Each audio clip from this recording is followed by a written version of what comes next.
Baik, pada kesempatan siang kali ini kita akan melihat keindahan yang ada di Agam. Itu bertempatan di Lubuk Basung. Pada hari ini kita perjalanan menuju ke Danau Maninjau.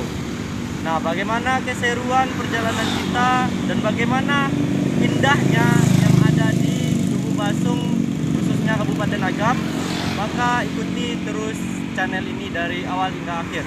Dan juga bagi kawan-kawan yang belum mensubscribe channel ini, silahkan di subscribe. Terima kasih. A few moments later.